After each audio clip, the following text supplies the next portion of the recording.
sound of clattering keyboards filled the air in the sleek, modern office of Hamilton & Cohen, a major finance company in the heart of the city. Phones buzzed, emails were sent in rapid succession, and meetings ran back to back.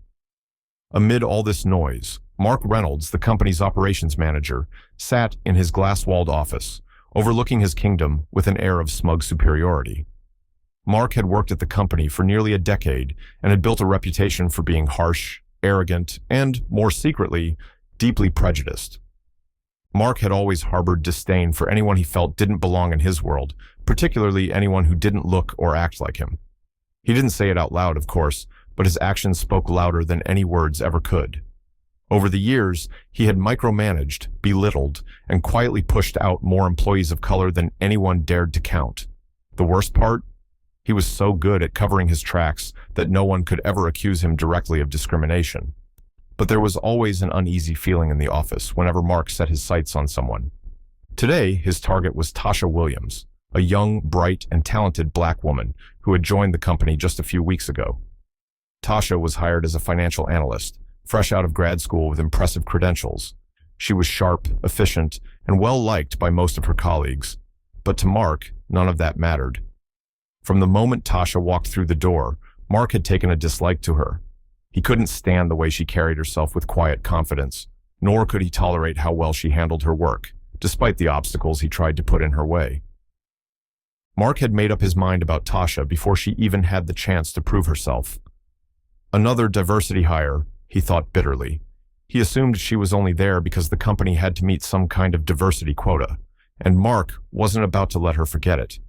It didn't take long for the tension to build between Mark and Tasha. On her second day at work, Tasha had presented a financial report during a team meeting. Her analysis was insightful, and her ideas were innovative, but Mark wasn't impressed. Instead of giving her credit, he interrupted her multiple times, pointing out minor mistakes in front of the whole team. Tasha stayed calm, though, answering his questions with grace and professionalism. That night, as Tasha sat at home, she couldn't shake the feeling that Mark was singling her out. But she reminded herself to stay focused. She wasn't there to make friends or get caught up in office politics.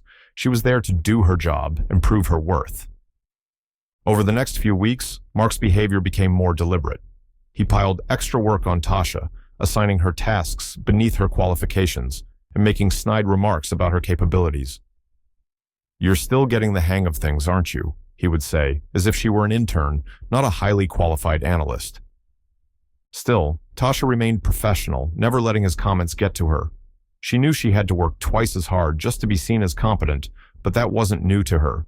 She had faced challenges before and had always overcome them with grace. Besides, she wasn't about to let someone like Mark dictate her future. One afternoon, things came to a head in a way that none of them had anticipated. The entire team was gathered in the conference room, the air thick with anticipation and a hint of tension, as they prepared to review a new client proposal that had been in the works for weeks.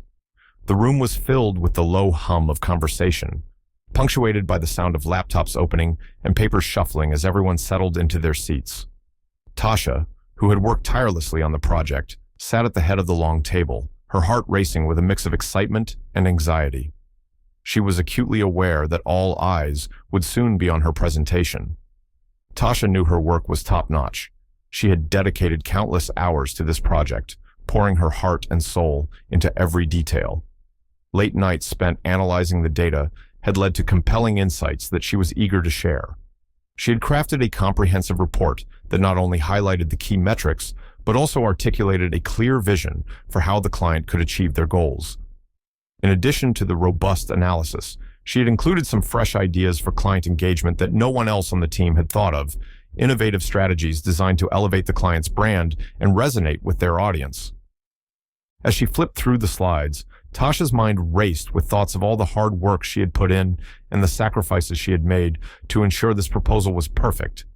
She recalled the late-night brainstorming sessions with her colleagues, the countless revisions she had made based on feedback, and the moments of self-doubt that had crept in when she questioned whether her ideas were good enough. But now, as the moment of truth approached, she felt a surge of confidence wash over her. She believed in her vision and was ready to advocate for her ideas passionately. As the meeting commenced, Tasha took a deep breath and began her presentation, feeling the weight of the team's expectations resting on her shoulders. She could see her colleagues leaning in, eager to hear what she had to say, and she hoped that her enthusiasm would translate into the same level of excitement in them. With each slide she presented, Tasha felt a growing sense of purpose, determined to convey not just the numbers, but the story behind them, a narrative of potential and opportunity that she believed the client could harness. This was her chance to shine, to not only showcase her hard work, but also to inspire her team to rally behind her vision for success. As she began her presentation, most of the room nodded in approval. Her colleagues were impressed. But Mark, he wasn't having it. Halfway through her presentation, he cut her off, his voice dripping with disdain. "This is amateur work," he said, shaking his head. "You clearly don't understand the complexity of this project. Honestly, I'm not sure why you were put in charge of it in the first place." The room fell silent. Tasha's heart pounded in her chest, but she didn't let it show. Instead, she calmly responded, "I appreciate your feedback, Mark, but if you take a closer look at the data, you'll see that the strategy I've proposed actually addresses the client's needs more effectively." Mark sneered. "I don't need to look any closer. It's obvious this isn't going to work. You're done here."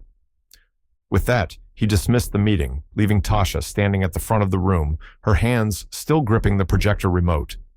Her colleagues exchanged uncomfortable glances, but no one dared to speak up. Later that day, Mark called Tasha into his office. He didn't even let her sit down before he delivered the blow. "I've decided to let you go," he said flatly. "Your performance just isn't up to our standards." Tasha blinked, stunned by the suddenness of it all. "I'm being fired?" she asked, her voice steady despite the shock. Mark nodded, looking almost pleased with himself. "Yes, you can collect your things and leave by the end of the day." For a moment, Tasha just stood there, staring at him. But then, something unexpected happened. Instead of pleading her case or showing any sign of fear, she smiled, a small, knowing smile that made Mark's stomach twist.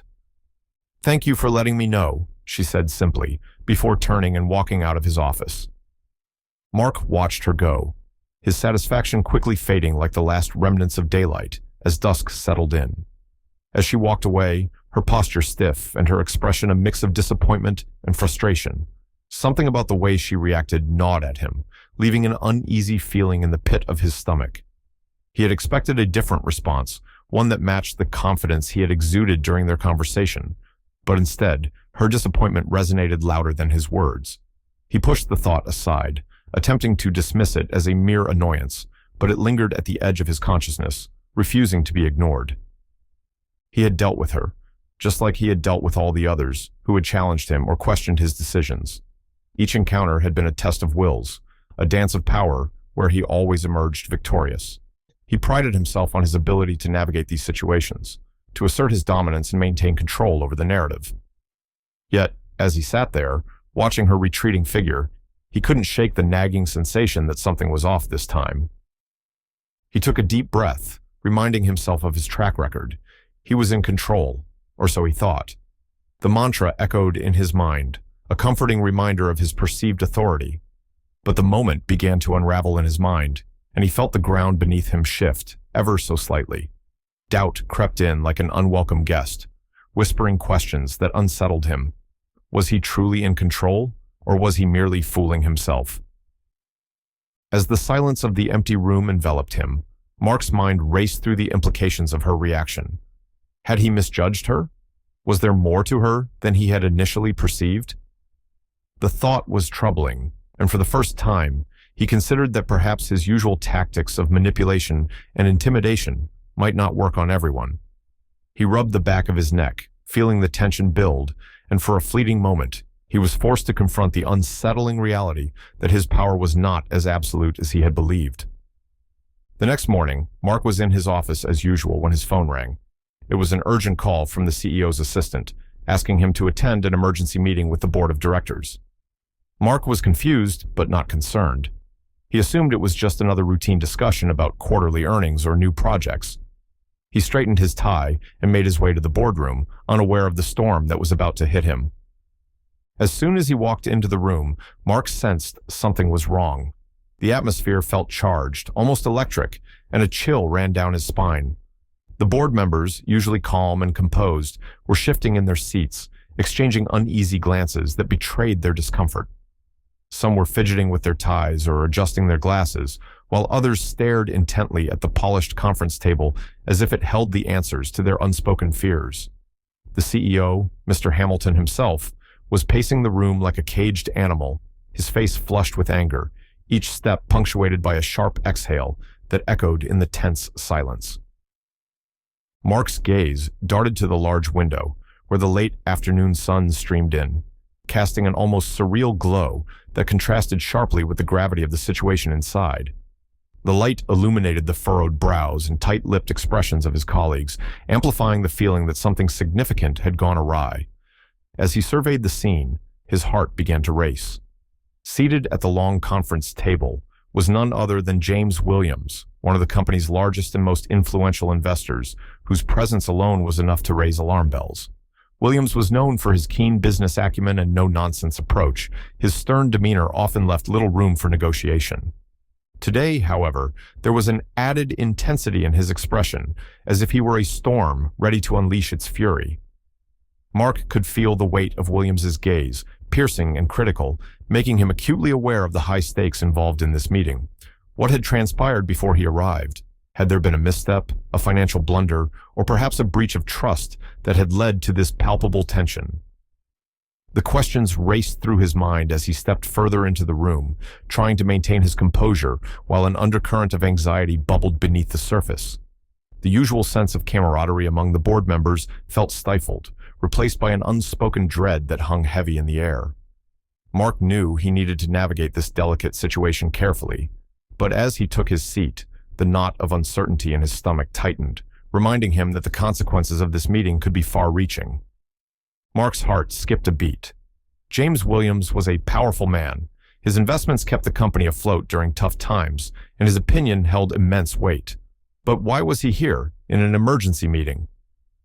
Before Mark could ask, the CEO spoke up. "Mark, we need to talk." Mark nodded, trying to maintain his composure. "Of course. What's this about?" The CEO didn't mince words. "It's about Tasha Williams." At the mention of Tasha's name, Mark's stomach dropped. "Tasha Williams?" he repeated, his voice wavering slightly. "Yes," James Williams said, his deep voice cutting through the tension. "My daughter." Mark's eyes widened in shock. Daughter? He couldn't believe what he was hearing. Tasha was James Williams's daughter. How had he not known? James continued, his expression cold. "I've just learned that you fired my daughter yesterday, and from what I understand, it wasn't because of her performance." Mark's mouth went dry. He couldn't find the words to respond. His mind was racing, trying to piece everything together. "I want an explanation," James said, his tone leaving no room for excuses. Mark stammered. I didn't know she was your daughter, Mr. Williams. If I had known..." The CEO cut him off, his voice sharp. "It doesn't matter who she is. What matters is that you fired one of the most talented analysts we've ever hired. And from the looks of it, your decision was based on something other than her work." Mark was cornered. He couldn't deny the truth, but he also knew that admitting to his prejudice would be the end of his career. He tried to salvage the situation. I was just following company policy. Her work wasn't meeting expectations." James Williams wasn't buying it. He leaned forward, his eyes locked on Mark's. "Do you really think I'm going to believe that? My daughter has a master's degree from one of the top universities in the country. She's more than qualified for this job, and everyone in this room knows it." Mark swallowed hard. He knew there was no escaping this. The truth was out, and there was nothing he could do to change it. The CEO sighed heavily, rubbing his temples in frustration. His usually composed demeanor was cracking under the pressure, and his voice trembled slightly as he spoke. "Mark, we've thoroughly reviewed Tasha's work, and it's undeniable. She was doing an excellent job. Every report, every analysis was precise and insightful. This wasn't a matter of poor performance. What happened here is something far worse, something deeply troubling." A heavy silence filled the room, suffocating in its intensity. Every board member present exchanged uncomfortable glances, fully aware of the gravity of the situation. Mark could feel the tension weighing on him like a ton of bricks. The realization hit him hard. This wasn't just a reprimand. His entire career, the years he had spent climbing the corporate ladder, was hanging by a fragile thread, and that thread was about to snap.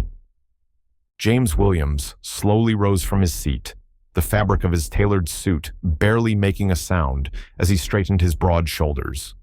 His gaze never left Mark, his eyes burning with a mix of disappointment and controlled fury. "I've invested millions into this company over the years because I believed in its integrity, its values," James began, his deep voice steady but laced with intensity. "But after this, after what happened to my daughter, I'm seriously reconsidering my involvement." The CEO's face paled instantly, draining of color, as if all the blood had rushed from his head. His eyes widened with alarm, and Mark could see the realization dawning upon him, the true weight of James' words sinking in like a heavy anchor pulling him under. Losing an investor of James Williams' caliber wasn't just a minor inconvenience, it would be a devastating blow to the company that could reverberate through its very foundation. The financial future of Hamilton & Co. hung precariously in the balance, and everyone in the room felt the oppressive tension that accompanied this realization. Mark could practically hear the ticking clock in the background, counting down the seconds until potential disaster struck. The CEO turned to Mark, his expression a tumultuous mix of desperation and fury, his previously composed demeanor unraveling in the face of impending catastrophe. "Mark," he said, his voice barely concealing the simmering anger beneath the surface, each syllable laced with frustration. "Do you have any idea what you've done?" The words echoed in the silence that followed, a sharp rebuke that sliced through the air like a knife. Mark felt a chill run down his spine at the intensity of the gaze fixed on him, an accusatory spotlight illuminating his every misstep. The other board members shifted uncomfortably, their expressions ranging from shock to disappointment, and he could feel their collective scrutiny weighing heavily upon him. Suddenly, the room felt much smaller, and the air thickened with unspoken accusations and doubts. Was this all his fault? Had his recent decisions and actions led to this moment, this crisis? As the gravity of the situation settled over him, Mark's heart raced. He knew that James Williams wasn't just any investor. He was a titan in the industry, a person whose backing had lent credibility and stability to Hamilton & Co. Losing his support would mean not only a significant financial loss, but also a tarnished reputation that could lead to a loss of confidence among other stakeholders. The stakes had never been higher, and the pressure to respond was palpable. Mark took a deep breath, his mind racing to formulate a defense, but all he could think about was how quickly the tables had turned and the urgent need to salvage the situation before it spiraled completely out of control.